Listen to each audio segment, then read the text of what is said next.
I'm Barbara Horgan from Boffins Bookshop in Perth, and today I'm speaking to Georgina Penney, who recently appeared at the Perth Writers' Festival. Welcome back to Perth, Georgina. Thank you so much. Now, you were born in Kununurra in far northern Western Australia, which is over 3,000 kilometres from Perth, isn't it? A long way away. Yeah. Such an extreme difference to where you live now in the Scottish countryside. It is. Now, you mentioned in your session at Perth Writers' Festival that you had a traumatic childhood. Yes. And started reading from an early age to sort of take you away from the home environment. Did your voracious habit of reading then lead you to writing stories as a teenager? It did. Well, I was telling stories from a very young age. I remember my family holds this story over me for life, that we took our pastor from Busselton, where we were living for a while, up to Perth. And the poor guy got out of the car, I think I was 6 at the time, and he said, "She never repeated herself." Oh, So I think I've been doing it for a very long time, but it was only about 5 years ago I sat down and seriously started writing. Oh. Now, you also mentioned that you lived in the Middle East, and that was fascinating. How inhibiting was that for women? Well, the Middle East is fascinating in that it's nothing like people think it's going to be. The most inhibiting thing I found about living, I lived in both Saudi Arabia and Bahrain, and there's no way you can generalise the Middle East as one big place the minute you start living there. The most inhibiting thing I found about Saudi Arabia was the actual expat compounds. So it was like, the ongoing joke was that it was 1950s American suburbia without the Ku Klux Klan, and then we found out the Ku Klux Klan was actually there, so that was interesting. Whereas once you get out into Saudi, it is inhibiting, but not nearly as much as the way people think it's going to be. Women are doing everything women do everywhere else. They still have a very strident voice. But yeah, I really found the claustrophobia kicked in for me with all of these ladies who had left very successful careers in the West, and they had on what we call the golden handcuffs in the oil industry. The money and the kids' education was being paid for.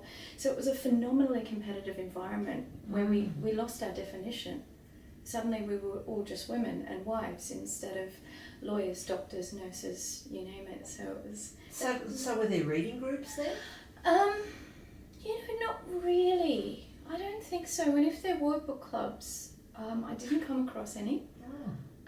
You could certainly buy any book you wanted to get. I remember a really great chat with a Saudi lady in Georgina Bookshop in Horgan, and we were just staring at all of these old school bodice ripper covers. Goodness. And I was laughing my head off saying, "These are for sale here?" And she said, "Of course they are."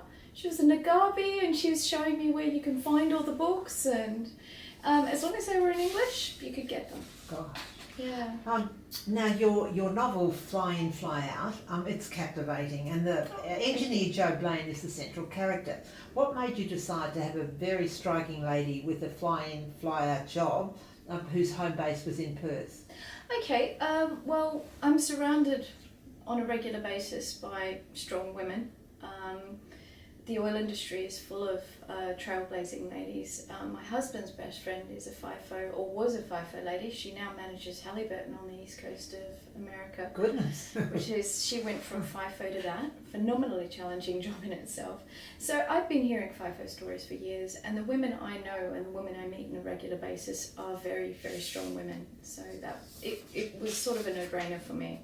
Now, sort of romance novels are gaining significance. And you mentioned in your session that you feel romance writers have the stigma that crime writers had in the 90s. I think that, yes. I think, I remember attending a panel years ago at the Writers' Festival where a crime writer was being asked exactly the same questions I was asked at the Writers' Festival about legitimacy of the genre, the quality of writing, and crime now, as we know, is amazingly diverse. Yes.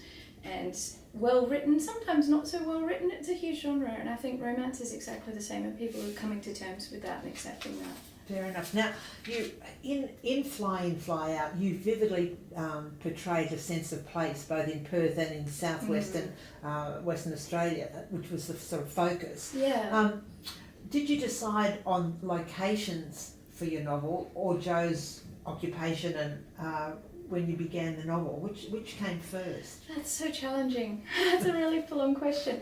I was in the Hunter Valley in a little town called George Creek. Yes. And we'd flown there for a sanity break from Saudi. And my husband had turned to me and said, write your bloody book, just start writing. So we're in a wine region. And then I sat down to write, and I thought I was going to write crime fiction. Goodness, yes. And what it turned into is all of these stories from all of the oil people around me came to me. And then instead of George Creek, where I wanted to set it in the Hunter, it kept coming back to my childhood home in Margaret River. Yes. Constantly, and then it was just natural to set part of the book in Fremantle because I love Fremantle. I used to live near there, so it was a very organic, sort of messy process. But there's also a thriller aspect in it as well, isn't there? Yeah, I think that was me being very insistent in that you're going to get it in. I was going to get it in there somewhere. Yeah. Now your next novel, is it going to be set in Australia or Scotland? Have you got some ideas? I've already written it. Oh, I've wow. got 7 of them sitting there. I think my publisher doesn't know what to do with me.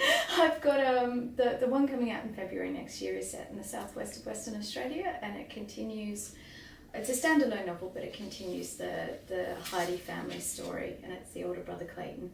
Ah, right. Look, thank you so much for coming into Boffins today. We look forward to your new novel coming out in February, and safe trip home to Scotland. It's my pleasure. Thank you so much.